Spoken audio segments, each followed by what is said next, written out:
Morning, everyone. We are calling the Rules Committee to order for Thursday, February 29th. Happy Leap Day. I will note for the committee record that there is a quorum present. And first order of business is approval of the minutes for Thursday, February 15th, 2024. Vice Chair Hollins, would you care to move the minutes? Yes, so moved, Chair. Any discussion to the minutes? Seeing none, all those in favor, please say aye. Aye. Opposed? The minutes are adopted. Next order of business for the day is the calendar for the day for Monday, March 4th. We are proposing two bills, House File 3437, Representative Cleaborn, Michael Gal Memorial Bridge designation, House File 3489, Representative Frazier, use of force clarification and training for school resource officers. I move the adoption of the calendar for the day pursuant to Rule 1.21 and 3.33. The Committee on Rules and Legislative Administration designates Monday, March 4th for the adoption of the calendar for the day and establishes a pre-filing requirement for amendments offered to those bills. Discussion to the motion. Representative Robbins. Oh, thank you, Mr. Chair. So I know we're about to adopt the calendar for the day, and I just wanted to raise a point that I had pre-filed a motion after our meeting in November. That wasn't on the last calendar. It's not on the agenda for today. So I'm wondering, what else can I do to get my motion considered on the agenda for the committee? Well, we're on discussion of the calendar for the day. I'd be happy to come to you for discussion on other topics. Perfect. Thank you. Okay. Any discussion to the calendar for the day? Seeing none, all those in favor, please say aye. Aye. Opposed? The calendar for the day is adopted. Representative Robbins, other business. Thank you, Mr. Chair. I just want to make sure I got recognized. I wasn't sure where to do it, so I apologize. Thank you. So back in November, I brought a motion to discuss the funding of the Senate office building, and the motion was to the state office building. Yes, thank you. And that motion was not taken up because I was told I had not pre-filed it, so it didn't get on the agenda. I did pre-file it for the last Rules Committee meeting, now for this committee meeting, and it still is not appearing on the agenda, so I'm wondering what else needs to be done so we can have this discussion. I think the public deserves a discussion of the $730 million we are spending on the state office building. Well, Representative Robbins, I appreciate your doggedness. If you'll notice, the construction is underway. The building is ongoing. It cannot be stopped at this point. So we are not going to be adding that to the agenda going forward. I appreciate you pre-filing it. As I mentioned before, the chair does control the agenda, and so we won't be taking up your motion. Representative Robbins. Thank you, Mr. Chair.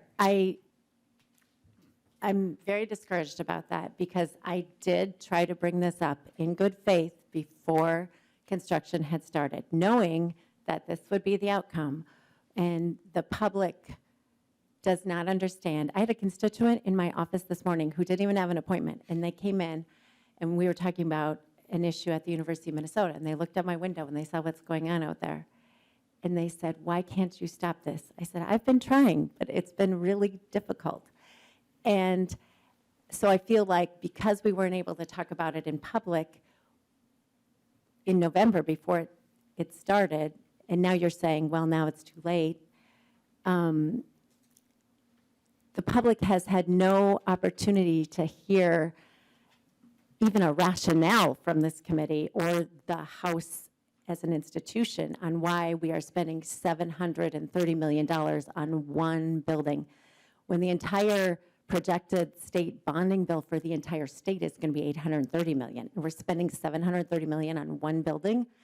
And the only way, I worked with staff, we tried to figure out how to pull this project, and they said the only way to do it was by having a motion to take back the certificate of occupancy. So that's what we tried, and it just never gets brought up. So I just feel like stonewalling the public is not the role of this committee, and I'm very disappointed.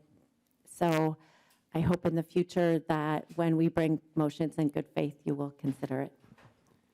Representative Robbins, I will note that there were public hearings on the need for the building. Representative Engen. Thank you, Mr. Chair. I would just say, you said it can't be stopped. I'm looking at it every single day out my window, and it's just a pit. It's getting deeper, but we can fill in a pit. This is $730 million.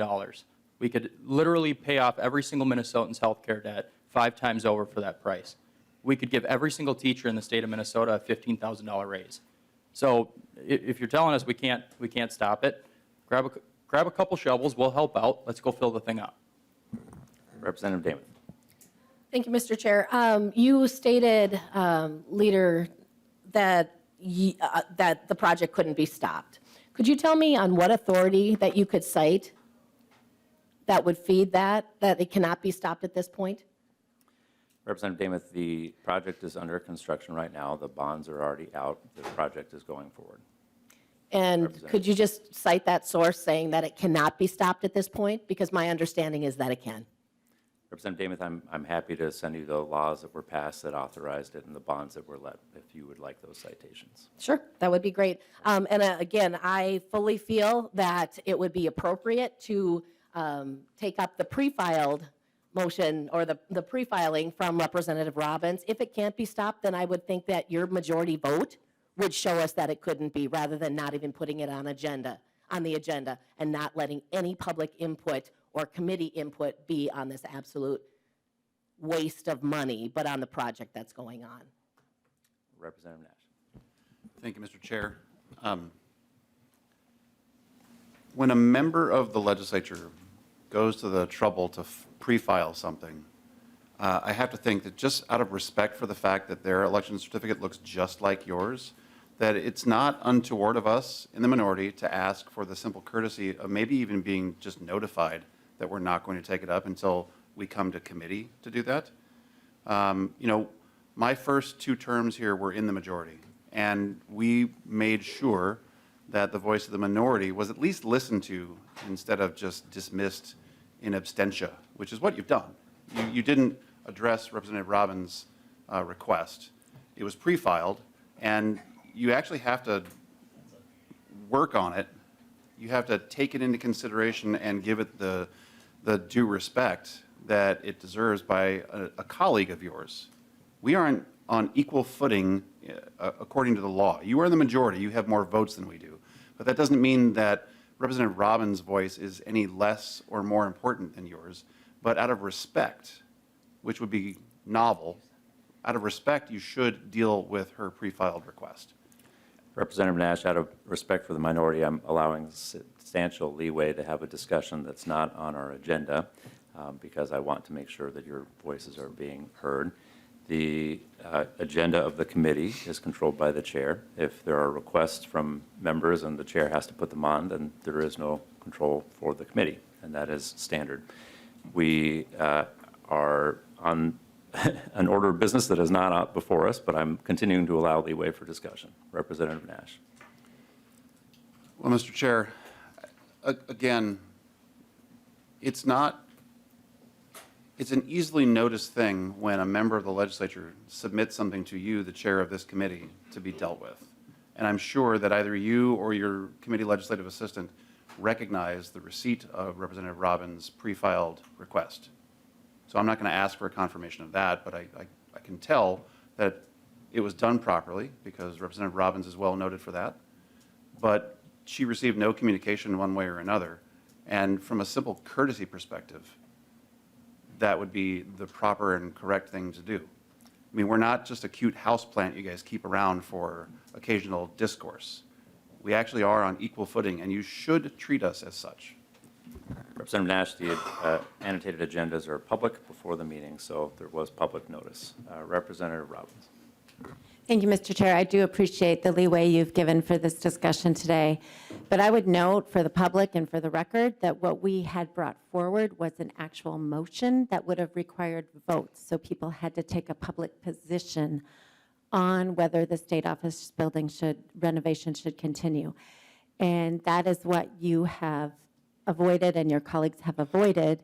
So you're allowing us to continue to spend $730 million of taxpayer money on one building, but you won't vote on it to show the public that you actually support it. And that's why the motion was important. And so while I appreciate this discussion, it will never show in the record that the majority is who pushed for this and spent the taxpayers' money this way. And so I hope that someday the minutes of this meeting will reflect that, because the taxpayers, I'm going into from this committee to the higher ed committee, and we're having the bonding hearing for the HEPA requests for Minskew and the University of Minnesota.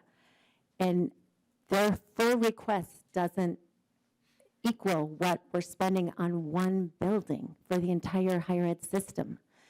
This is not how we should be prioritizing taxpayer money, and I just beg the majority to find a way to stop it.